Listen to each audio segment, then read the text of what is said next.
Aren't you interested in learning breakthrough wealth building strategies, such as how to flip a home in less than 2 weeks using other people's money with no real estate license, or how to build a low-cost home-based business?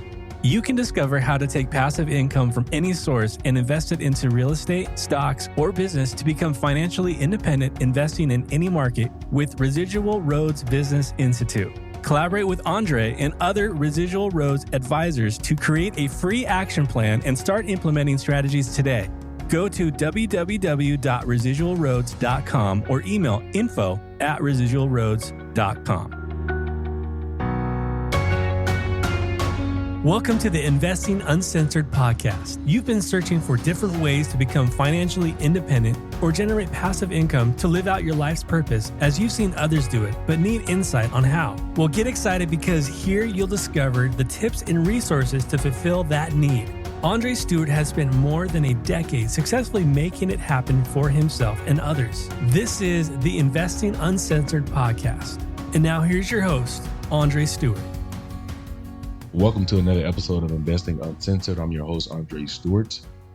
And today I want to talk to you guys about something that I rarely get into. I talk about the economy and I rarely dive into politics too far. I did it in 2020 when the election was coming up, but I rarely do it. But today I just kind of feel the need to address it because I'm in Colombia right now and I've been seeing a couple of different things and talking to different people. There's a lot of parallels going on right now with what's going on in Colombia with the new president and what took place in the US and it's going on in Cuba and basically all over the world. And so, most of the people know that live in the US that inflation's really high. The cost of living has gone up. We got things going on with abortions. Basically, the same exact thing that's going on in the US is taking place here in Colombia with new President Petro. And so the economy basically took a nosedive just like the US did. And it's literally the same exact policies that are going on in the US. And the same thing is going on in Cuba. The same thing is going on in the UK. The same thing is going on in Venezuela. And so I was talking to a couple people and I'm like, man, there has to be obviously something. And we all know there's elite. There's obviously something going on if all, a lot of countries are in unison with some of the things that they're doing. I'm not a conspiracy theorist type of person, but I mean, it ain't rocket science. Like, put it together. All countries are doing things in unison. There has to be a reason for it. And so one thing that is popping up that people aren't really talking about, and it's nothing new, you know what I mean? And I don't even know if I should even talk about this on this podcast, but I'm just going to do it anyway. So in my book coming out, I'm doing another book. It's already written, but I just haven't released it yet. And in that book, I talk about human trafficking. Human trafficking is a big thing. It's always been a big thing. It's exploding even more so now because of what's going on the borders. And so people are so upset. And the reason I mentioned politics in the beginning, because I'm going to address DeSantis. You guys might have heard a couple podcasts back. I said DeSantis is probably going to be the next president. And this is before he even put his hat in to even become the president. I said that he was going to, be the next president. And then 4 or 5 podcasts later, which is however many months for me, you know how I am with podcasts. He obviously, did the petition to become a candidate. And so people are having an issue with DeSantis. I obviously lived in Florida for 12, 13, probably 15 years. So I consider myself, if people ask me where I'm from, I typically say Orlando because I stayed there for a while. And so that's kind of like, how I came into being an adult. And so I have friends that live in Florida. I lived in Florida. I love Florida. I go back often. And I know what it's like. Like if anybody listening to this is from Florida, then you know that it's really heavy with immigrants from like the Caribbean because it's easy for them to get there. But what comes along with that is it's like the violence that comes along with that and the stuff that comes with people getting into the country illegally. I mean, you guys have seen Scarface, the movie. That stuff is real. That's the stuff that goes on in Florida that people put on TV it's very specific, right? And they try to paint Florida in a certain light. But when you grow up there, you know what it's like when, especially back when I was there, with how Haitians move, right? I'm not going to get into all that, but like with how certain Cubans move, like what's going on. So I can understand why DeSantis is trying to limit the amount of people that are coming into Florida.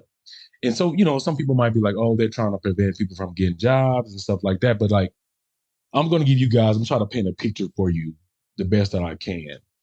If you take like the worst person, let's go with Jeffrey Dahmer. Jeffrey Dahmer was a bad person. If you guys don't know who that dude is, look him up. He would eat people, cut them up, put them in the freezer, whatnot. He would choose specific people to do that with. And that's horrible. That's really bad. And he would cut them up. Obviously, he got time for that. That's really bad. But if you take someone who is a really bad person, not the worst person, a really bad person in a third world country, let's use Mexico or Colombia, for instance, who's, part of the mafioso or something like that. If you take or Sicario, if you let, 10 of those, let's just use one of them. If you let one of them get into the country, one person from a third world country that sneaks in will come to your house, kill you, kill your wife, kill the dog, kill the bird. If you got a kid, they might rape the kid, then give the kid to somebody else. Because kids, I don't even know if people know about that. Children, like they're being trafficked more now than any time in history.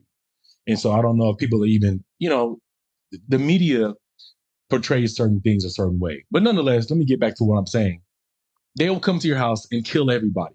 Then they'll go over and kill your neighbor and everybody in your neighbor's house. And then they'll burn the houses down because they don't want to be found. So you got a person like Jeffrey Dahmer who might specifically choose one type of person that he's going to find and kill and cut up and eat and do something like that. And that's a very bad person in the US. But take somebody who's a Sicario in a third world country. They're going to come through and kill everyone. Everybody. So would you prefer, both of them are bad, but would you prefer the person that's going to probably kill one person at a time and then just move through it?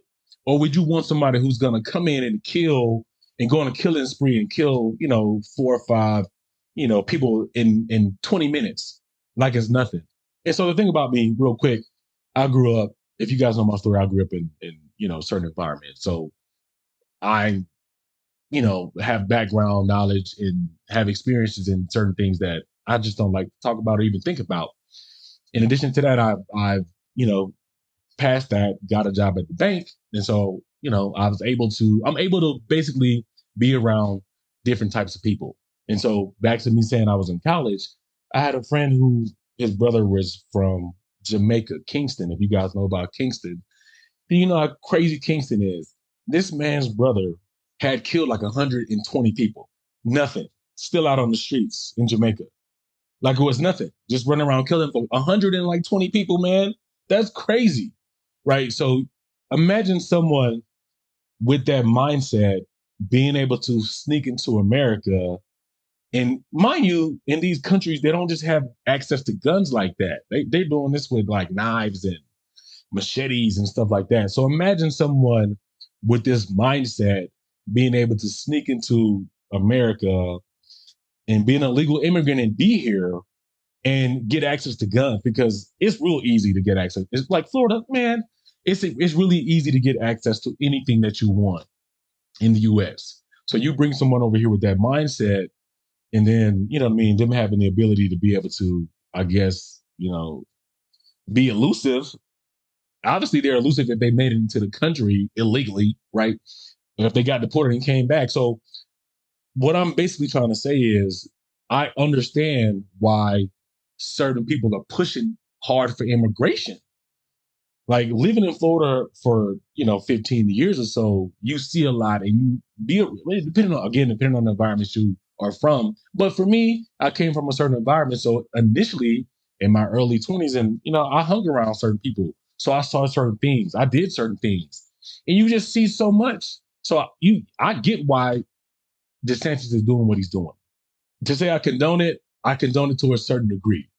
But I'm not going to sit here and say he's a horrible person because he's trying to decrease illegal immigration into the US. So obviously, not all people that are coming into the US are bad people. But I mean, if you can let in, let's say, for instance, I think it was like 5 months ago on the border in Arizona, I think it was like 2 million people from Mexico just pushed through. A lot of them were from Venezuela, Nicaragua, and some of them were from Mexico. And so let's say, again, out of that 2 million people, we had 10% that were bad, like the bad in these third world countries. So that's 200,000 people that are really bad. Given the scenario that I just gave you, and you guys, I don't know, again, 72% of the population have never been to, or left the country. So they have no idea the level of like violence that goes on in a third world country, right? You don't see it. So out of that 2 million people, 200,000 were bad people. So think about the little stuff that you do see that comes on the news, right? With what goes on in the cartels in Mexico. So now imagine that coming through. And so, like, for instance, there's a story that happened in California, and it was up in like Fresno, where some cartel members, obviously they're in the U.S. now, they killed a whole family, and I forgot what it was about, and it could have been drug related, but who knows? But I'm saying they killed like two families, right? It was on the news. So just imagine we got 200,000 of those people that are in here with that mindset. The level of violence that will increase, which is what you have seen in the States over the last year or so, is nothing in comparison to what could potentially happen if we don't, put a stop to it. It's like the other day when I was leaving the airport, when I leaving the airport to come to my place in Medellin, the dude, the Brinks man, just walking next to me with an AK, and then another one had like a long shotty. And it's just like, and then, just going to different neighborhoods to grab food, just exploring the city.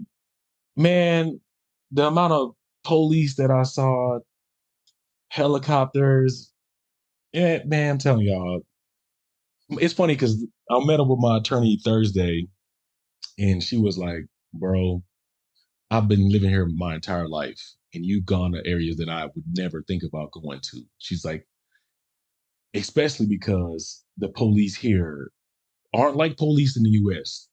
You know what I mean? They're going to be the first ones to run. I guess it depends. You know what I mean? Because we've seen videos with some people in certain countries, but she was like, nah, the police here are super small. Even though you might be around police, if something pops off, they're going to run. They won't even go in certain neighborhoods. And, she was explaining to me certain neighborhoods that police don't even venture into because they're scared. They won't even go in there. Like they're going in there with tanks. And that's the kind of stuff we don't have to worry about in the US yet. But if we keep going in the direction that we're going and we're not trying to protect the border, we're cool with stuff happening with illegal immigrants coming in. And don't get me wrong, I'm not tripping on immigrants, right? I'm trying to do the same thing in another country, but I'm doing it the right way. That's all I'm saying. So if we're going to allow people into the country, we need to at least screen them and make them go through a similar process. And so, for example, Colombia is having an issue with foreigners trying to come into their country.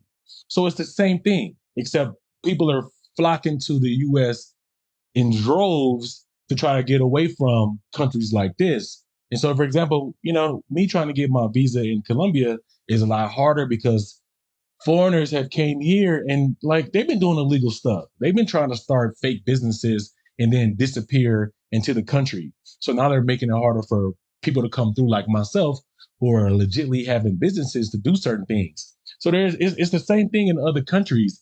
But what happens is sex trafficking is a big thing in the US. And that wasn't always the case, but now that's just at like an all-time high, especially with children.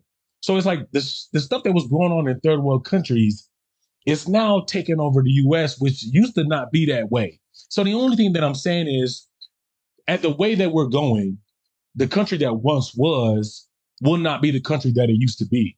And so that's just what happens when empires fall.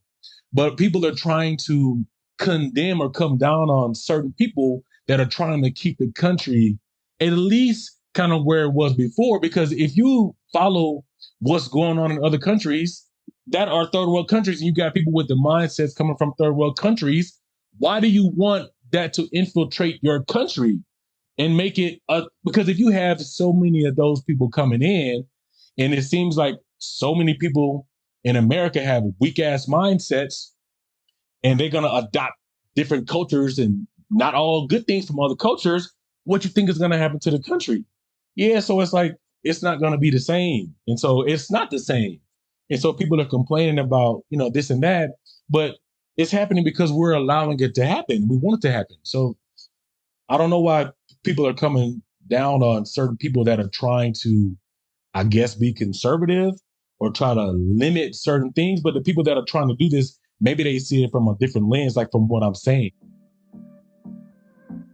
Ever wished you had the opportunity to buy a stock like Facebook, Amazon, or Netflix before it went public or was able to get shares in companies like VC firms and angel investors? Well, here's your chance. Go to investfar.com/invest and reserve a position.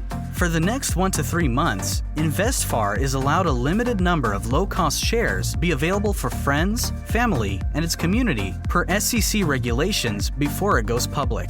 Imagine being able to 1,000x or 10,000x your investment like the top 5%. With exclusive opportunities such as this, positions are limited and the window of time is short. Don't miss your chance.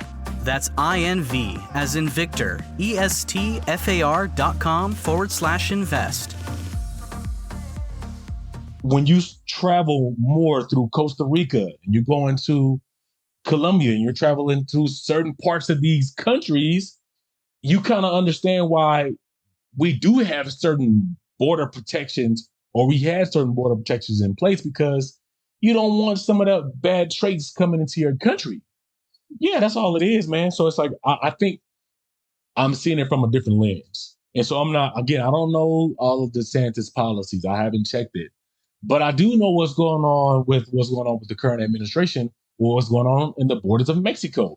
I do know what's going on with human trafficking because I follow this kind of information because I'm trying to build a global platform. And that's just something that I'm interested in. My parents are military, so I'm always aware of what's going on in the entire world or just my surroundings in general.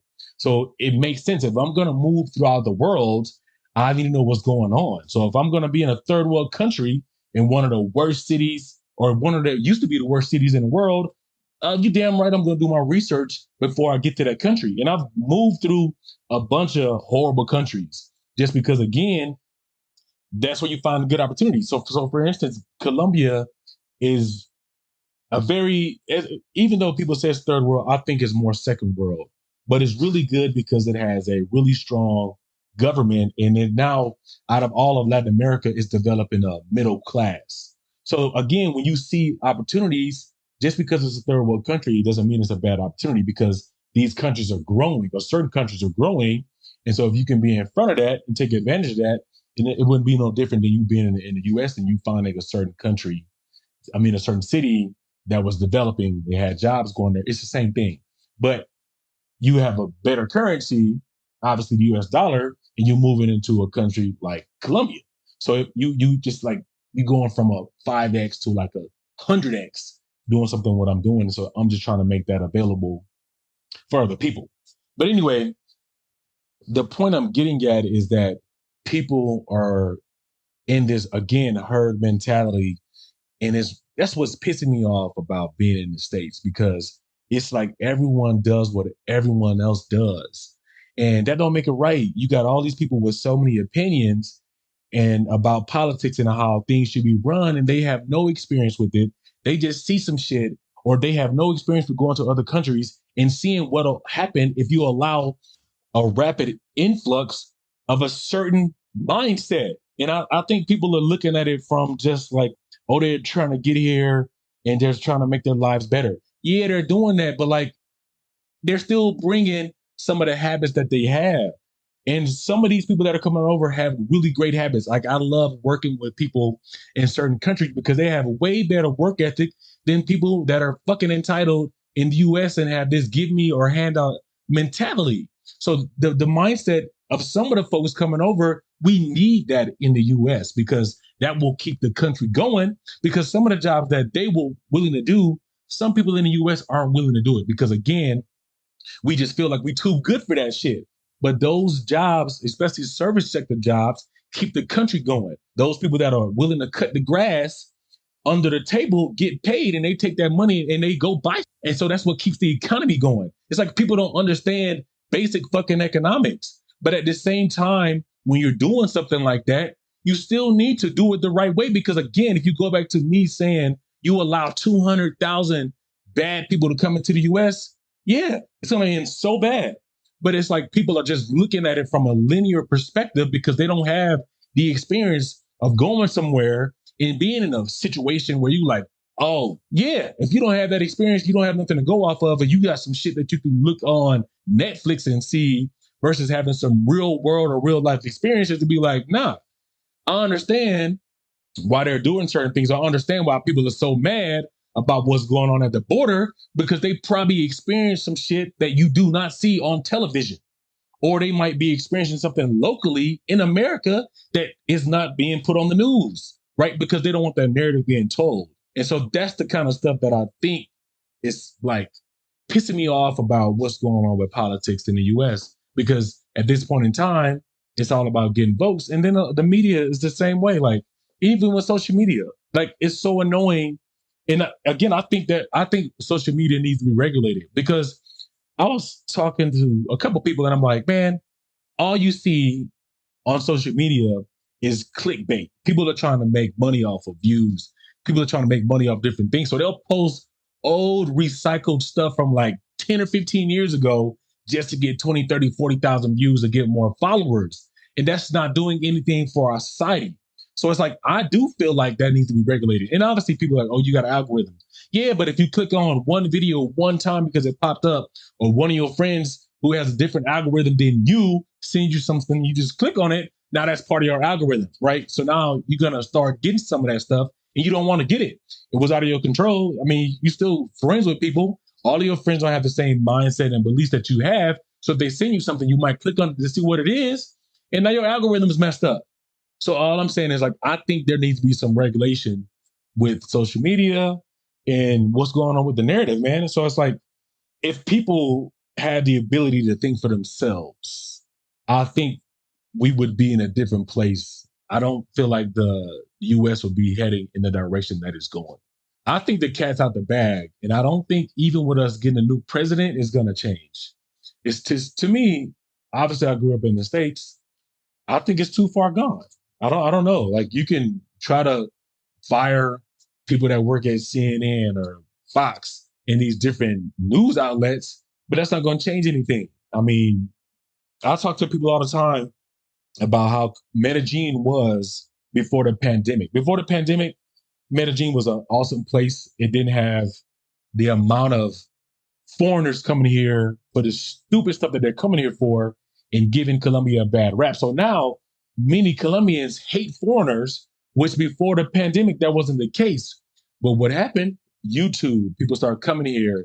They start painting Colombia in a certain way, which is completely not. So now people are coming here. They're getting drugged. They're getting killed. They're getting, and, you know, kidnapping was a thing before. But now it's super rare just for you to go to a bar. They got the scopolamine, a drug they're putting in your drink. And I'm not going to get into all the stuff that's going on here because I think Colombia is a great country and I'm not going to be one of those people that tell a bad story or tell a narrative that's false. But you got that kind of stuff going on. And so it's just giving the country a bad rap. So it's like, again, if you follow the narrative before that, people were saying, oh, don't go here. Don't go there because you're going to die or they're going to do all these different things. Man, it's like any place, man. You can go to certain places in LA, probably more so in LA than in Medellin, and get killed. You know what I mean? But that's not the narrative that's being told. So, guys, I think you guys just need to be thinking for yourself when it comes to politics, because I don't think we'd be in this situation had we had a different administration. You can say what you want to say, but there was a different respect level, or it could have been a level of fear that certain countries had for different administrations that came before this current one. So I don't think we get to this level with a different administration. But what I do know is that we're not going back. The U.S. that we had before, the U.S. that was before the pandemic, we'll never see that again. And so for some people that might be cool, but for some people that might not be. I personally don't like the amount of crime that's going on. I mean, I don't feel like I should be in fear of going to the grocery store or just doing basic life things. But that's kind of where we're at right now in the US. And that wasn't the case before this. I mean, you had to be afraid of certain things, but you don't have to be afraid to go to church or, go to the grocery store or your kid going to school. And then the things that are being taught in school. I mean, I can keep going. If you guys follow the news, then you know what's up. But I think you guys need to follow more than what you see on CNN. And obviously, you guys know what's up with CNN and Fox and MSNBC. All of these companies are owned by certain people, so they tell a certain narrative. And, I watch all of them. People might be like, oh, you're a Fox person. I'm not a Fox person. I'm not a CNN person. I just like the news, whether it come from Fox, CNN, YouTube, Twitter, or somebody that I'm talking to that I met who seem like they might know what they're talking about. I don't care where it comes from. I just want to be informed, and I want to be informed the right way, not because someone's trying to tell me what to think. Nah, that's not how I roll. And so majority of the people, that's how they are. Most people get their information and they take it for what it is versus being like, you know what? I'm a fact check what this person said. And I always tell you guys, anything that I say, look that shit up, Google it, fact check me. You know what I mean? So I do my research before I make any kind of decision on what I'm doing or before I even speak on it. I don't say anything about it. And so that's the reason why I'm hopping on here and doing this podcast, because I just felt the need to address what's going on with DeSantis. And so I think outside of what he's doing with illegal immigration and what he's trying to do with what's going on at Disney, I mean, if you guys have kids, you wouldn't be like, oh, what the hell is he doing? You kind of understand where he's coming from. And for the people that don't have kids, that's a different mentality. I had a different mentality before I had kids. And so when you have a child or children, your whole entire perspective changes. So I think a lot of what's going on in the US is from people, in my opinion, who don't have kids, or they're just uneducated and they're not traveled and they don't have enough life experiences to make really informed decisions. I mean, it's just rational things that you just do the math, man. 1 + 1, right? And I don't think that people that are making certain decisions have those experiences to pull from. And so they're just making, in my opinion, selfish decisions. And they're not aware of the consequences. A lot of people make decisions based on right now and not taking into consideration what that's going to do 5 to 10 years from now. And so most people don't have a 5 to 10 year plan, let alone a 6-month plan. So when they're out here making decisions, they're not aware of what the consequences are. And that's kind of why we're heading in the direction that we're heading in the US. So if the US ends up in a certain place, it's because supposedly the majority of the people, or more than the majority of the people, wanted it that way, which is a scary thing. In my opinion, it boils down to the lack of critical thinking.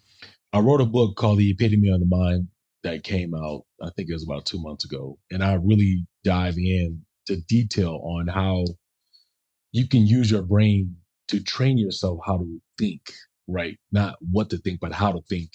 And I think that's kind of where the world in general is losing sight of that. I think because so much information is given, there's so many outlets. People are on Snapchat, they're on Instagram, they're on Twitter, they're on Facebook, they're on 1,000 different platforms. So they're getting inundated with information all the time from different places, different sources that aren't even factual. You can't even, it's not even being fact checked.